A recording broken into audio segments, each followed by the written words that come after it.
This program made possible by the following.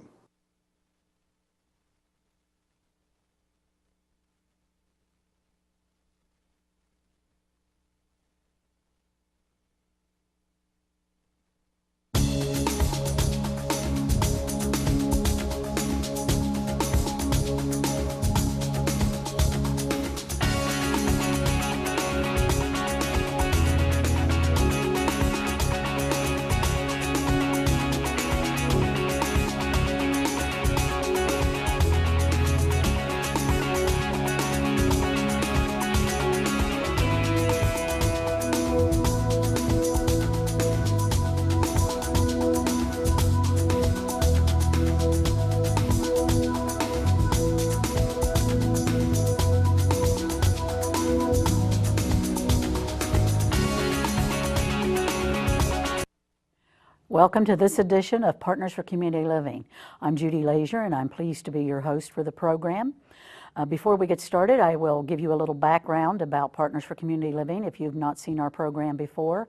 We are a partnership between two nonprofit agencies in the Miami Valley area, Choices in Community Living and Resident Home Association. And our two agencies together provide homes and services for people with developmental disabilities.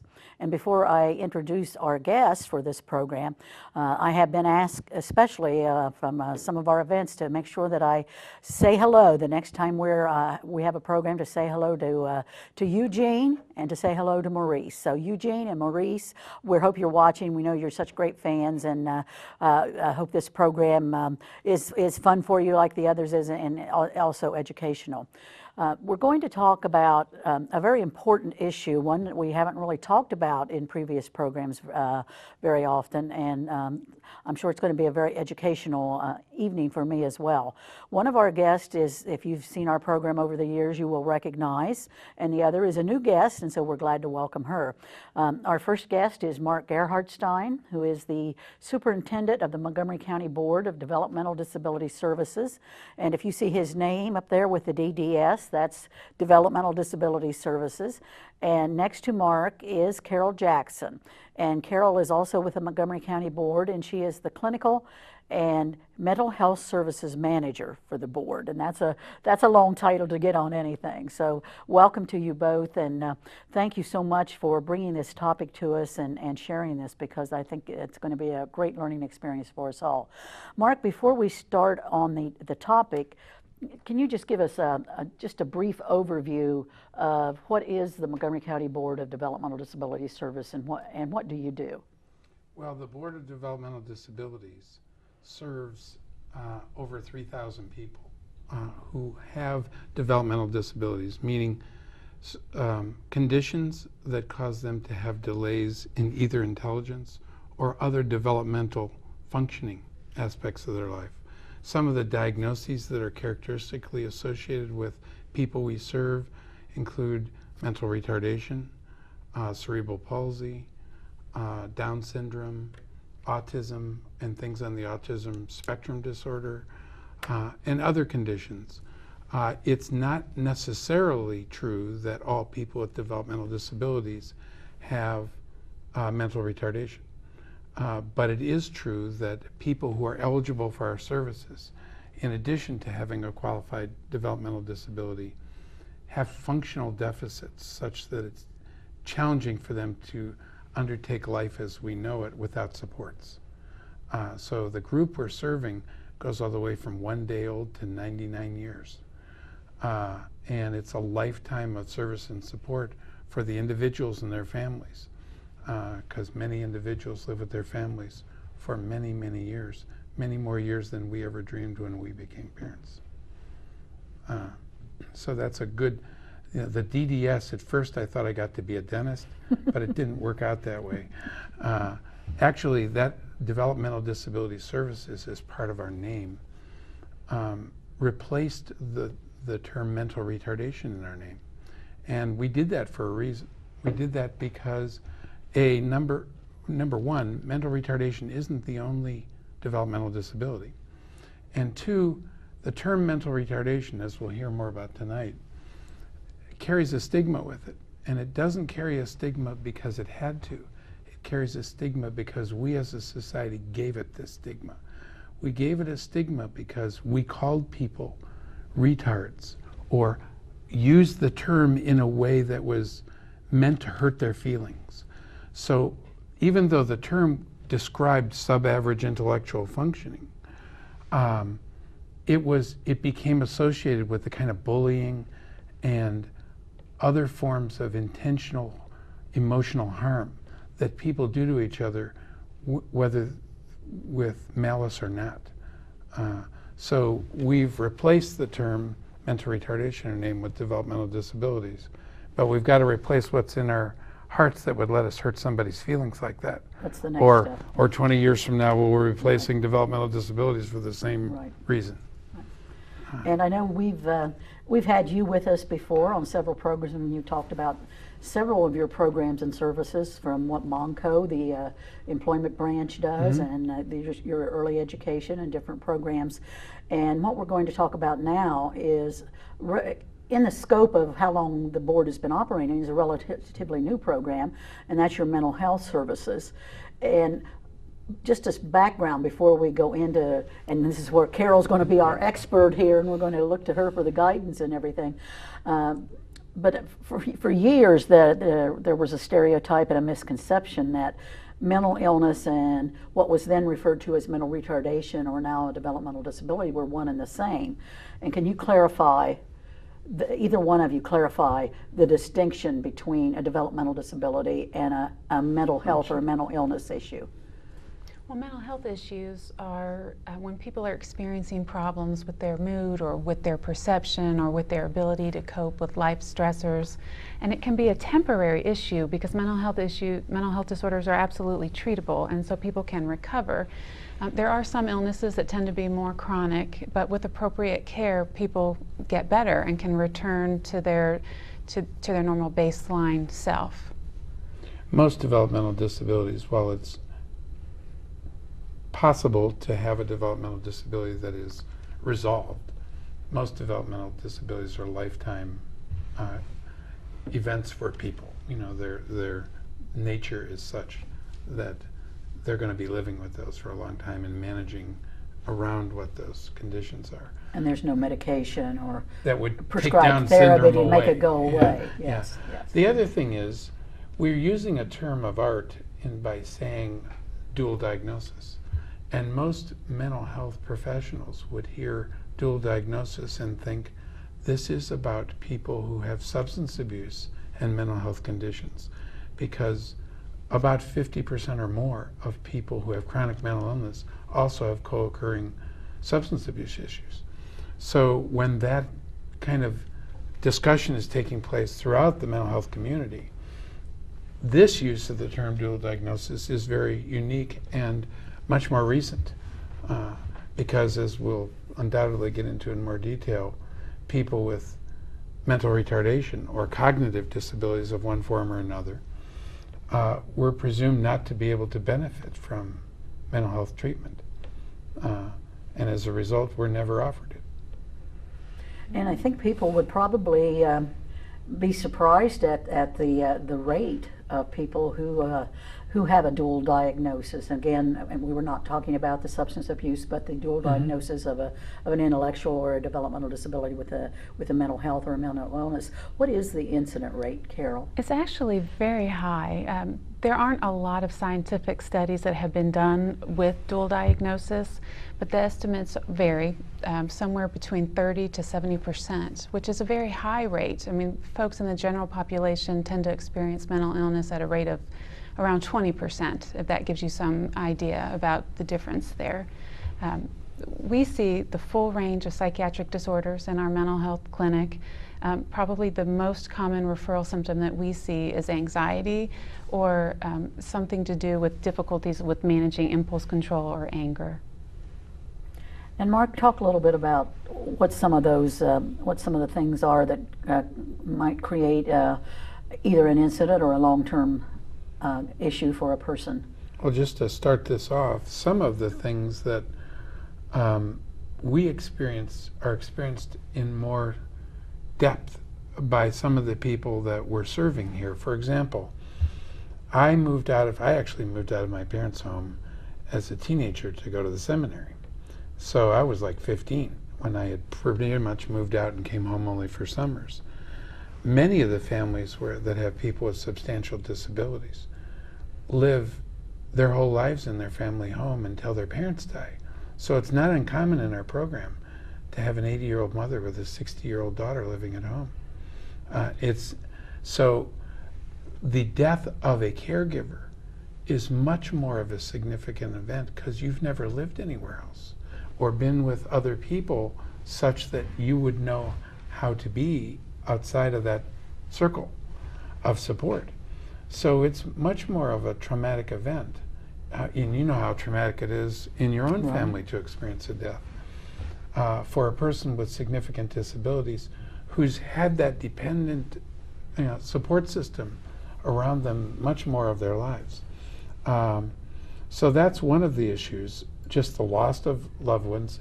And occasionally we have emotional or other forms of abandonment or abuse, because not everybody's cut out to be a parent or a caregiver, no less the parent or a caregiver of a child with significant disabilities. So people's frustrations spill out and they scar the individual that they're abusing, whether through words, whether through lack of attention, whether through overt verbal or physical aggression, or any number of other means that we have to protect people from. So we see that. We see bullying. We see the kinds of things that people think they're being cool by doing, but they're very hurtful. And I think our society's being more sensitive to bullying in all its forms, not just around people with disabilities. So I'm glad to see that getting more attention. And just the whole harassment issue has been something that basically was one of the premises for changing the name from mental retardation to developmental disabilities. We wore that one out with abuse because it was used to harass people. So that's some of the kinds of things that happen. But Carol, you may have more to add to that. And the folks that we see tend to really struggle sometimes with the limitations that they find placed in their life. Individuals with disabilities have life goals and dreams just like the rest of us. And I work with folks who wish they could get married or drive a car or live in their own apartment, but they don't have the ability to do that. And they very acutely feel that. And that can be a very painful experience for people. They can feel very powerless, very helpless. And it can really negatively impact their sense of self-worth, their sense of self-esteem, especially kids who are living in a home with their families and watching their siblings grow up. 3 brothers and sisters move out, have families, and they want to accomplish those same things, and they're not able to do that, and that can be very devastating for people. There are also some developmental factors that influence that. It's just folks who have disabilities sometimes don't have the same understanding of social norms or appropriate social skills or behaviors, and then that can negatively impact their relationships with other people, their ability to build and maintain friendships and social support, and that can also be quite difficult for people and lead to problems with their mental health.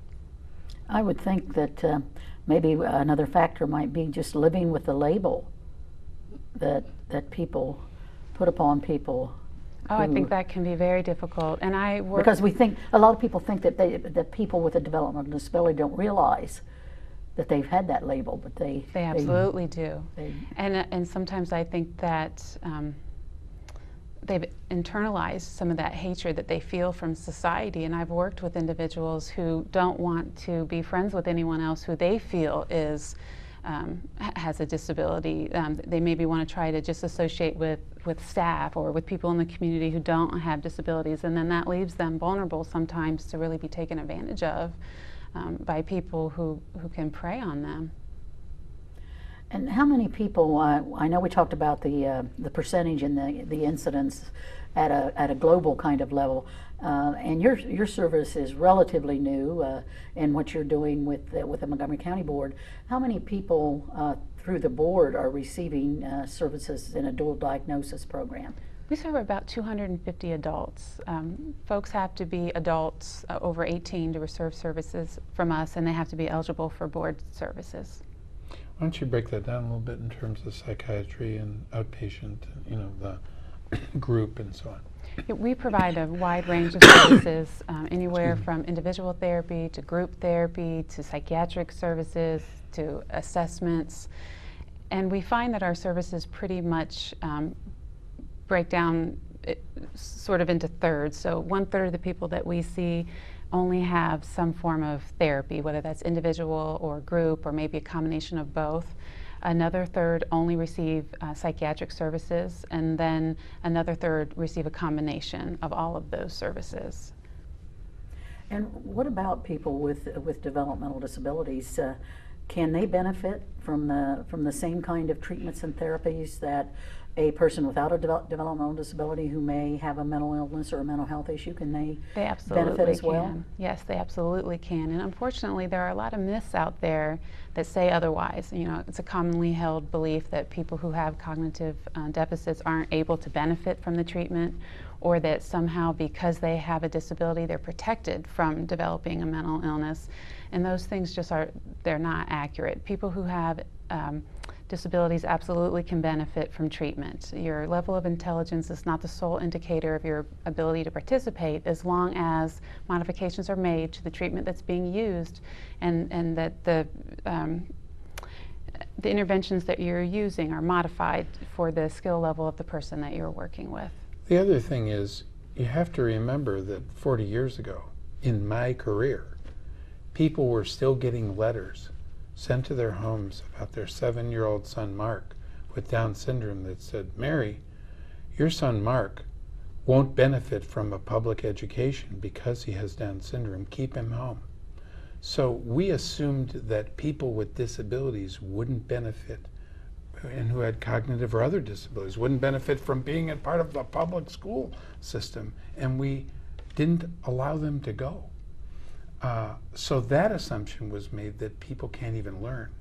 So it isn't far to assume that A, there's no difference between people with mental illness and mental retardation, and B, even if you had mental retardation or another developmental disability, you wouldn't be able to benefit from mental health treatment because not too long ago we didn't even believe you could learn. Mm-hmm. So we're not that far from much grosser stereotypes than it's just that we've never, until this last 15 so years, examined more carefully the assumptions around who can benefit from therapy. Those people have developmental disabilities. It's no accident that the Board of Developmental Disabilities is actually the service provider for this service in Montgomery County, because we believed that people could benefit from this, whereas the traditional therapy at the time was still excluding people.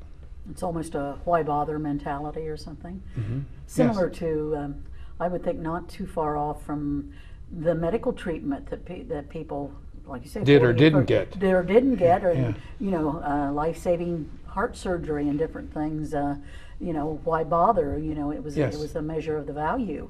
So Yes. why bother to look and find this other level of need or something if you're not even going to look at the physical health of people? And part of that is we didn't see, and many times still struggle, to see individuals who have disabilities as people first and not as conditions. You don't call a person who's had a heart attack a heart attacker. But, we have all kinds of labels for people with disabilities we use instead of their name. Right. Or a behavior. Yeah. Or, Yeah. that they can't speak clearly, so there Right. must be something. So we're swimming upstream still, delivering services in this area, somewhat contrary to the stereotypes that many people have about what people can or can't benefit from. But part of it is we're still applying models that were developed for people with different abilities to this group when they need their own model. Well, I can go back through years like you can, Mark, and It's so amazing to me that this program, it's not amazing to me that Montgomery County did it, because Montgomery County has a lot of firsts over the years and everything. But not that long ago, the struggle seemed always was who was, if there was this problem, and the people finally admitted that there was a concern, who was going to provide the services? Was it going to be the Board of Developmental Disabilities or the Board of Mental Health, or whose responsibility was? And you jockey a person back and forth. That's an interesting situation, because at one point in my career I was actually the mental health director in this community, and Ken Ritchie was the superintendent at the board here, and between us we realized that people with mental illness and cognitive disabilities or developmental disabilities we were assuming that if you needed mental health treatment, you would send them to the board, the mental health board, and the mental health board would see this individual and say, well, they're not going to benefit from therapy. They should be seen by the Board of Developmental Disabilities or then the Board of Mental Retardation. So, and we wondered why people ended up under bridges, because we just bounced them back and forth, like without thinking about where these people really going to land, and they need help, not bus service back and forth. Right. So finally, we came to the understanding that we could contract with the Board of Developmental Disabilities to provide this service and become a mental health agency. And Montgomery County is the only of the 88 county boards of developmental disabilities that's also a full-fledged mental health agency to do this. So we are pioneering how to do this, both in practical terms and in research terms, and something we can talk about later.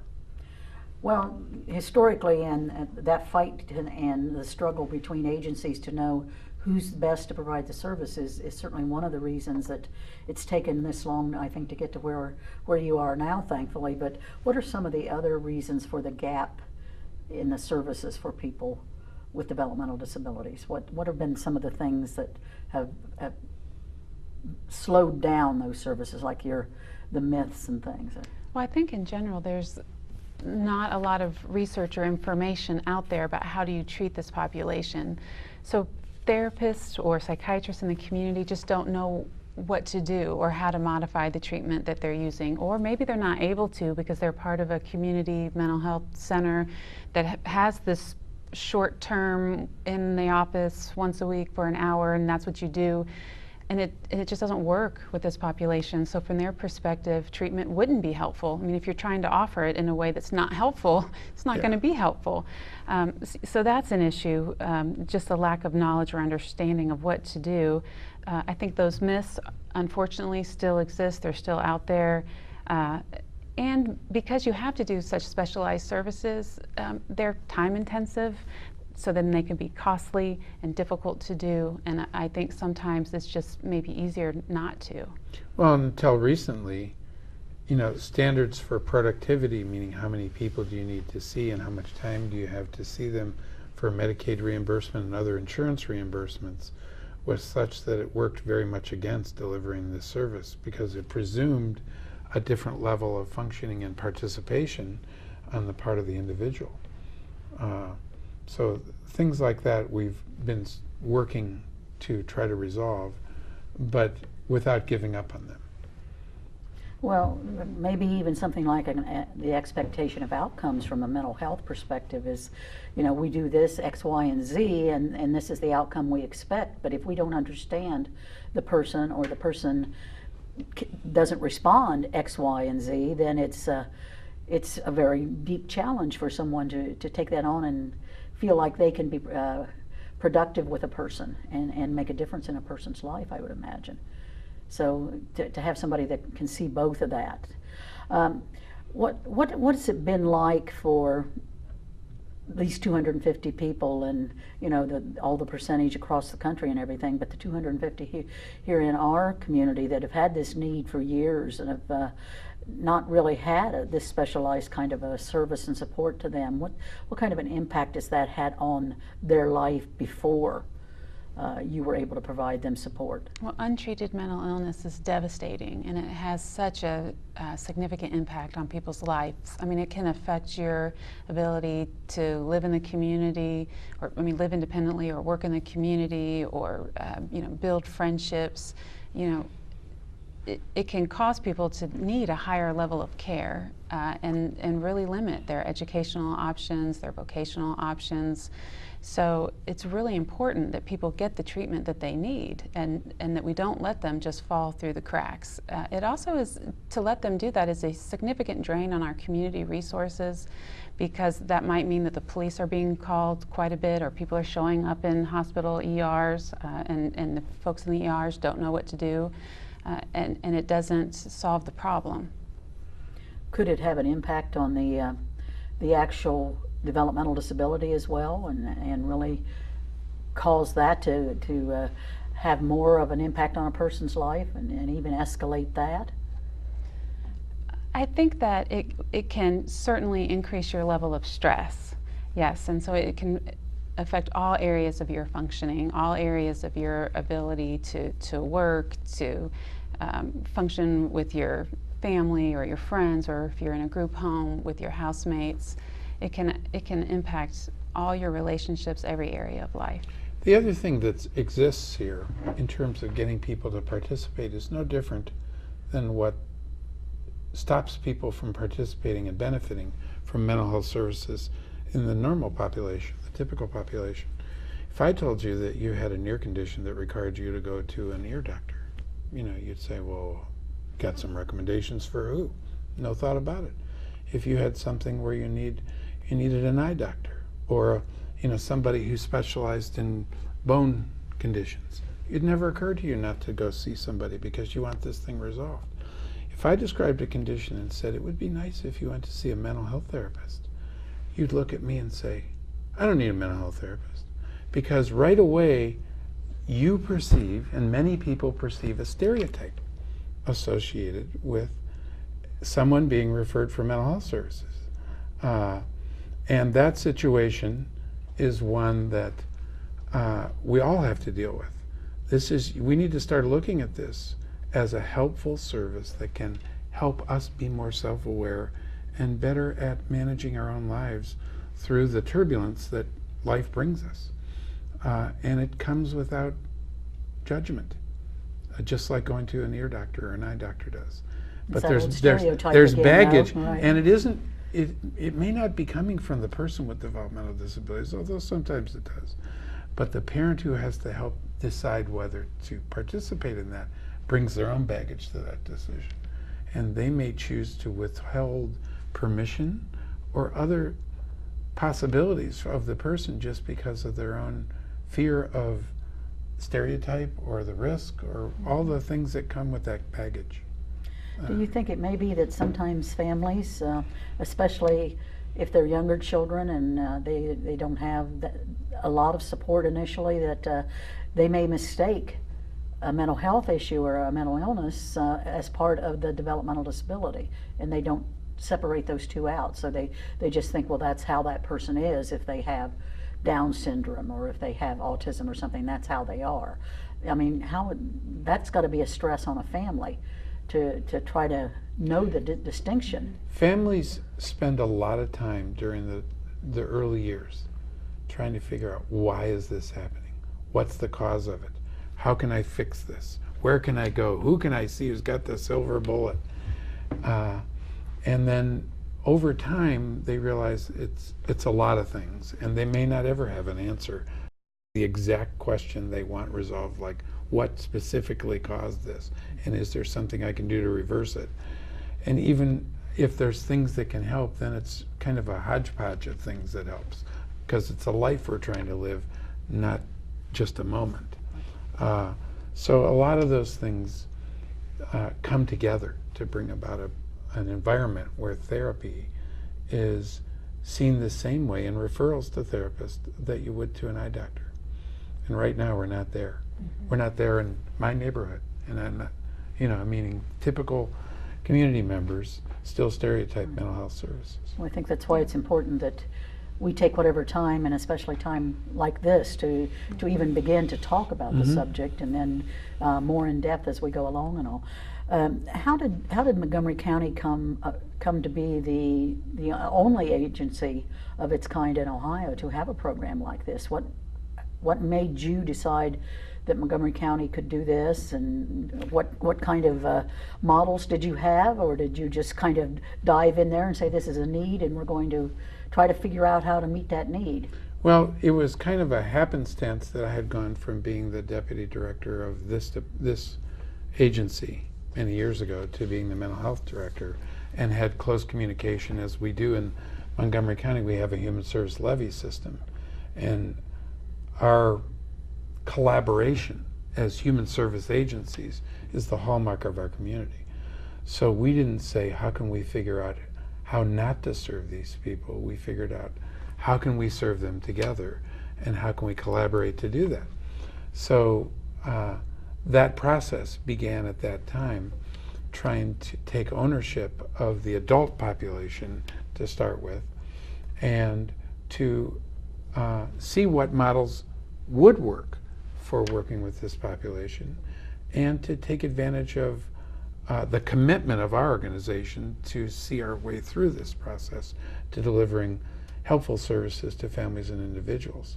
So it was a collaboration between then the Mental Health Board and the Board of Mental Retardation at that time, to see all these individuals who were being ostracized, from both agencies, served by the board. And we established a contract with the Mental Health Board to do that. And we've been inching our way closer to deeper understandings about what the best way to do this is.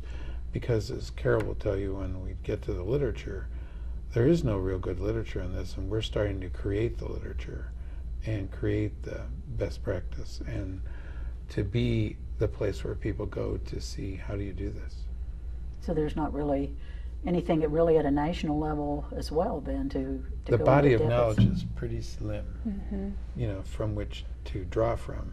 So we're becoming a real national resource for how do you do both the clinical side, how do you do the psychiatry side, how do these things mix, what are the best service models, even if you have approaches in therapy, what's the best way to deliver it, in what time increments, things like that.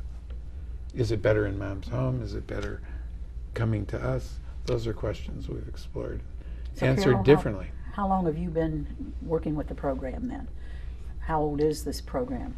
The program is about 10 years old. I think it's a little older. Yeah, maybe. And I've only been here seven of those years. And over that short time that I've been there, we have grown quite a bit. I believe we were only serving a little over 100 people maybe when I first came to the board, and now we're serving about 250, and we get new referrals every day.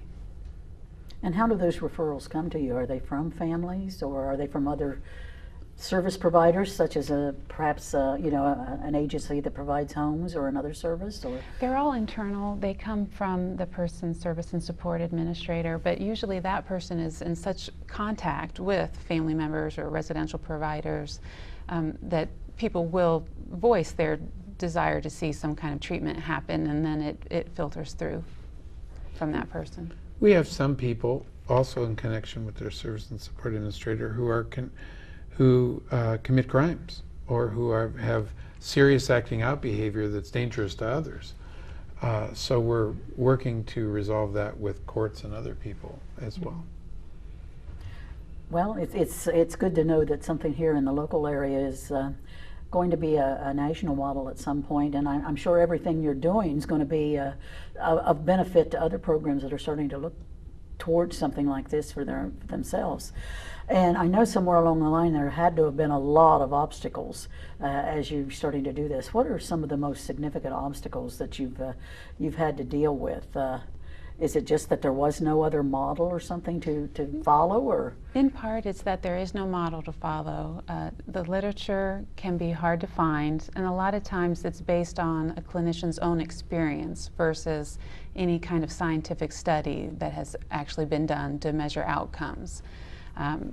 And so we had to sort of figure out how to create this for ourselves. And working with this population, it absolutely can work, it's absolutely helpful, but there are a lot of modifications that need to be made because the process is just, it's inherently more complicated. There can be communication issues, there can be memory issues, there can be all kinds of things that can kind of get in the way and that we have to make sure we're addressing so that we can really help the person recover.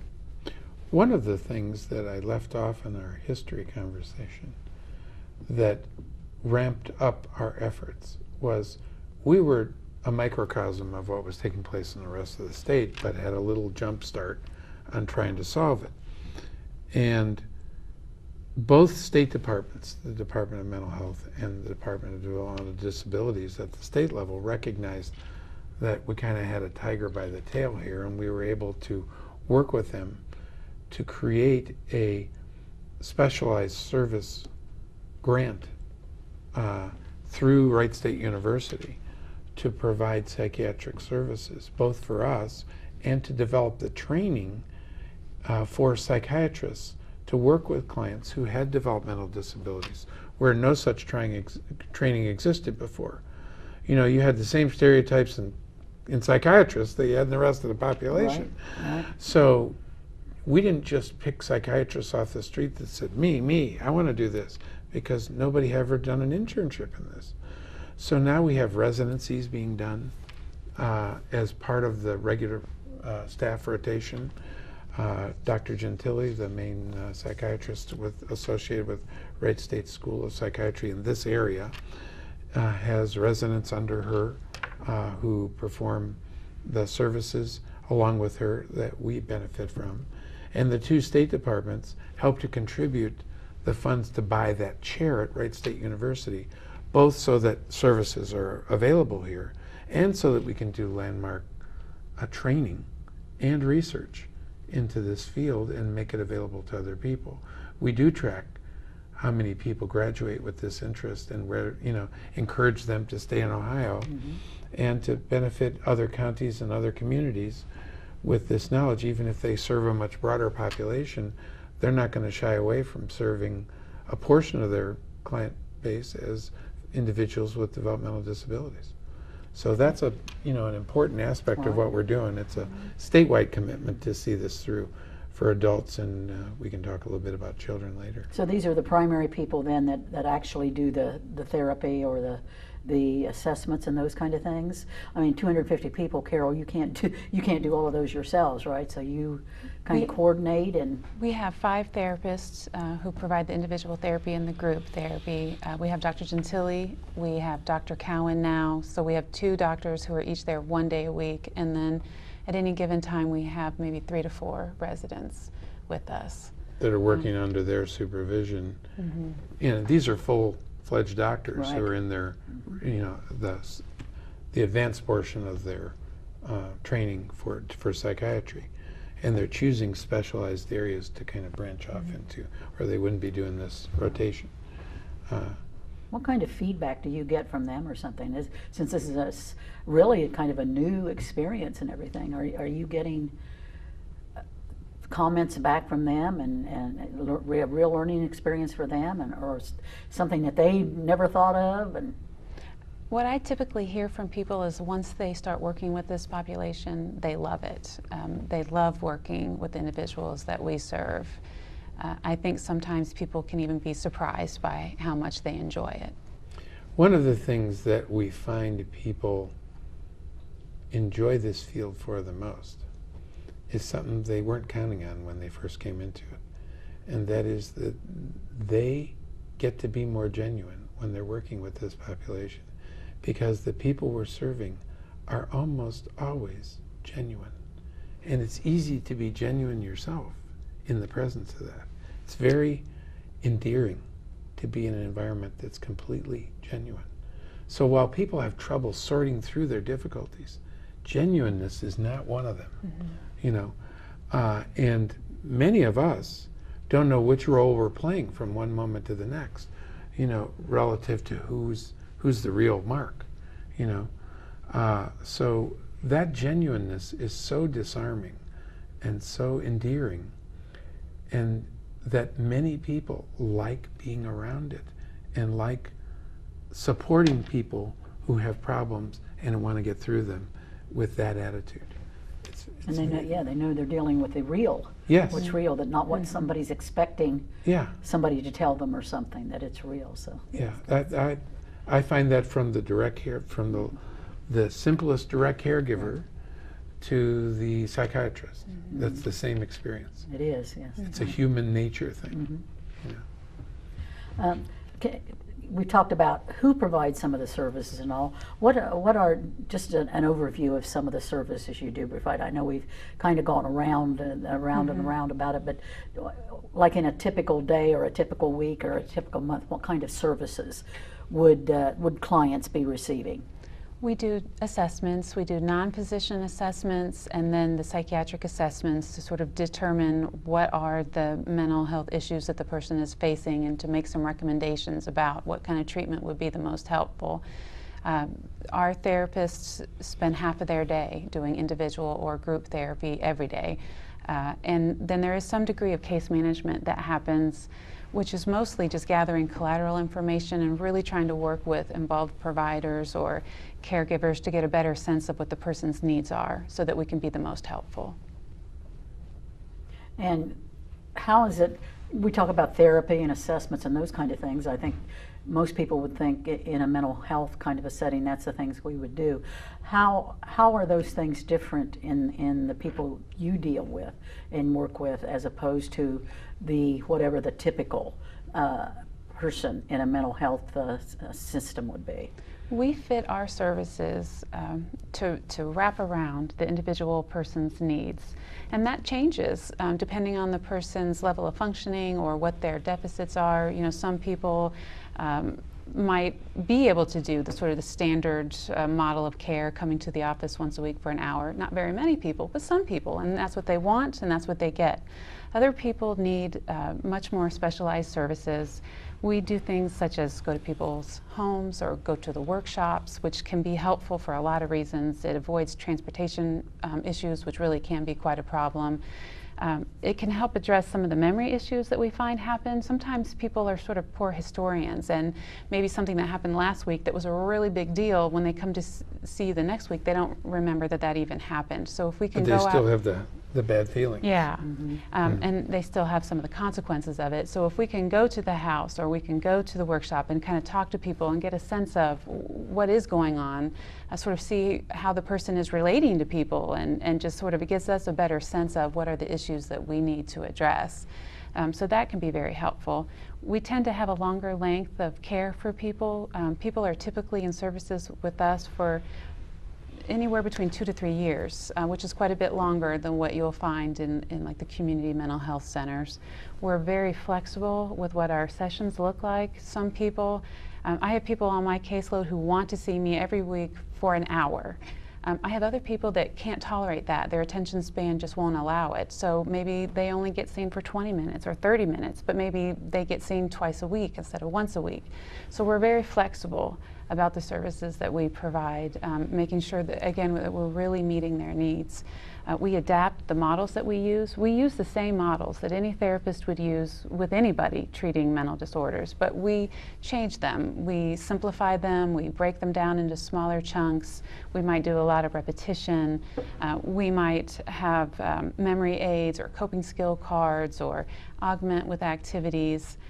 We do whatever we can to help ensure that that person that we're serving can benefit from the treatment that we're providing. And within their work schedules and their own home schedules and things, so that it doesn't interrupt those things as well. Right, we do our best. Sometimes we find that because people are having such significant problems at home or at work, that they welcome us to come in to try to help resolve that so that they can do better at work, so they can have a better day, so they can get along better with their housemates. And so we're usually very welcomed by the care providers who are involved. Psychiatry is an area that's, because people haven't understood the best ways to approach people, or believe that there is a good way to approach people through clinical means, they tend to rely exorbitantly on medication management. And as a result, you'll see clients come in with way more medications than you would ever want to believe, many of which are in conflict with each other because over time. So by the time they're seen by the psychiatrist, they're looking at this arsenal of medication going, oh my goodness. And the first thing is, we got to get you off of 9/10 of this, you know, so that we can find who's under here, you know, because that isn't medication for behavior control. Medication as an answer to everything isn't a proper use of the whole regime.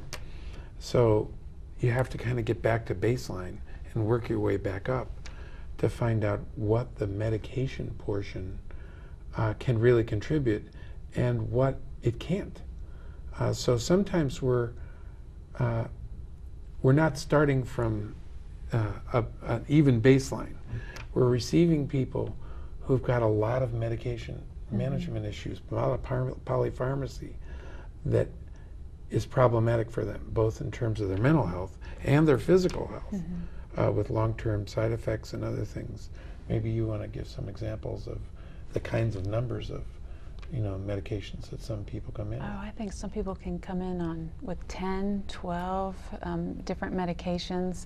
And sometimes you'll actually find some resistance from care providers about taking some of those things away because from their perspective it's working. The person, you know, maybe they're calm, but maybe they're really just in a stupor and drooling. And what kind of quality of life is that? And so sometimes it takes some time working with the care providers to really help them see the benefit of going back to baseline and only prescribing what the person absolutely needs and not piling on all of this additional medication that's not necessary. A lot of these medications, when taken over a long term, have very serious side effects that are persistent. So you want to be very careful about taking something long term that you're not sure is really the answer and you don't have good reviews on. Relative to whether it's really beneficial or not. And then that gets complicating because sometimes the side effects that you're having from your medication sort of can mimic mental health symptoms. Maybe your appetite is all over the place, or you're having sleep disturbances, or you know, any number of things that can happen. And so then you get into this situation where you don't know, is this a mental health symptom that you need to treat? Is this a side effect of the medication? And that can be a very complicating factor. Have you seen, you talked about the program overall is about 10 years in length, and you've been involved about 7 years in all. And usually maybe you say 2 to 3 years, maybe a person may be getting services and support.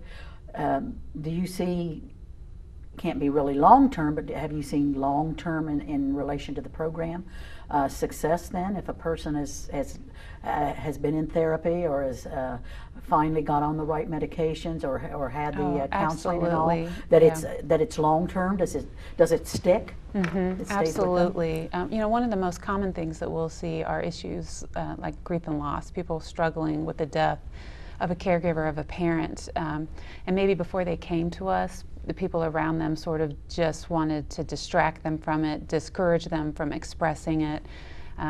And so working through that, sometimes people do need a little bit of medication to sort of help them get through the hump and help them be able to really be able to focus and participate in therapy, and then they can work through that and recover and heal and be okay, be back to the person that they were before the death of their loved one. So it's just like anyone else that, you know, they if the treatment works for them, then they can have long-term success. Absolutely. See, and that gets back into that stereotype place where we were in the beginning of our conversation, where people in the general society still think in terms of crazy people, and they're labeling the person and not describing a condition that's treatable.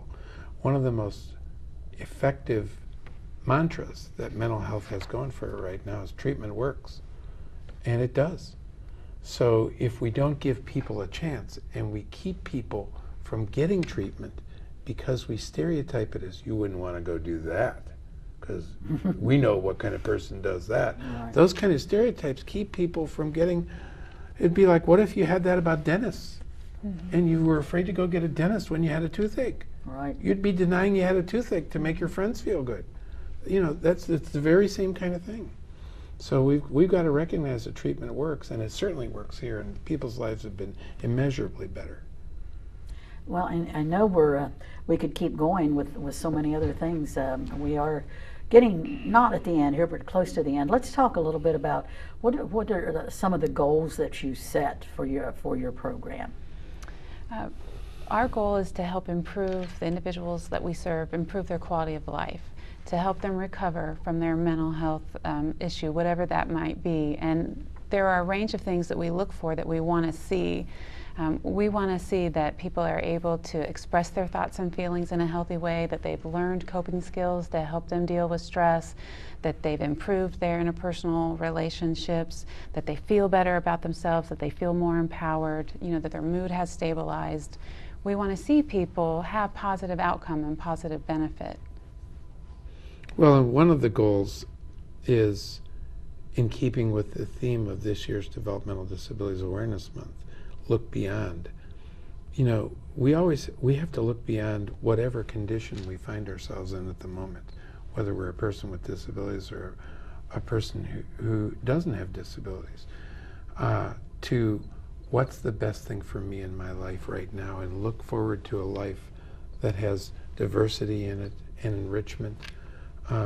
So looking beyond is, I'm not a person who's stuck at the place where this grief has got a hold of me. I don't have to stay here any more than I have to stay in a job that I don't like. I'm more capable than the current job I have. I can do other things. I have things I'm interested in. I'd like to have a dog, you know. So part of it is look beyond, think in terms of having a normal, typical life with a varied degree of satisfaction and things of enjoyment within it, and relationships. People don't always have permission to be in relationship. And so when you're denied that, you're going to be lonely and bored. And those things drive people to excess in one way or another. Right. So those are things that we have control over. And you know, some of our goals are to let people have some of the satisfaction that comes with being in relationship. Oh, Mark, do you want to give a phone number and perhaps a website address for people that would like to learn not only about this program but about the other services that the county board provides? Well, the website is Montgomery County Board of Developmental Disabilities, mcbdds.org. And the phone number is 837-9200. That'll get you to our main number, and the person there will direct you, as you know, to whatever you need. But the mental health clinic number you might want to give separately. You want to say what that is? Our mental health clinic number is 457-2878. Okay, you want to do it again so they... 457-2878. Okay. And this has been really interesting for me to learn, because so many of the things harken back to the earlier days, Mark, like you said, and the people coming back from state institutions with all those drugs, and just to control their behavior, and to see that we care about the entire person, right, and the whole person in their entirety is such a welcome. What I find interesting now is that we're blazing the trail with research in conjunction with the right state that's could shape the field for not only Montgomery County's residents, but for everybody. Well, if any community can do it, I know from experience over the years, this is the community that can do it, because we've broken a lot of those barriers together, haven't we? Broken a lot of rules on the way. Broken a lot of rules and broken the barriers, and it's all resulted in better things for the people we serve and the people we're committed to. So that's good. Carroll, I thank you so much. This has been an honor for me to spend this time with you and to learn about your program. And you can see I'm very fortunate. Yes, I wish you such success with it and all. Thank you so much for having us. You're doing such good work, and Mark always does the good work. I'm glad somebody knows what they're doing. And before we close, I just do want to remind you again that this is Partners for Community Living. I do want to wrap up by telling you that we do have a couple of events coming up soon. We're having Dining with the Stars, our celebrity waiter event at Tie 9 on Wednesday, May 15th, and you need to call us at 898-3655 to see who all our celebrity waiters are. I think you'd be surprised at some of them, but you can come out and have them wait on you at Tie 9 on May 15th. So again, call us at 898-3655. And then June 7th is one of the great days for all of us because for our residents and our clients and the people we serve is our annual bowl-a-thon. And we have some top-notch competitors in this community that love to bowl. So our June 7th at Beaverview Bowl, it starts at 5:30, and this is something that's open to not only the people we serve, but to their families and their friends, and to you as someone in the community that loves to bowl. Come out and try to get high game for us and get high to win a trophy and just have a great time.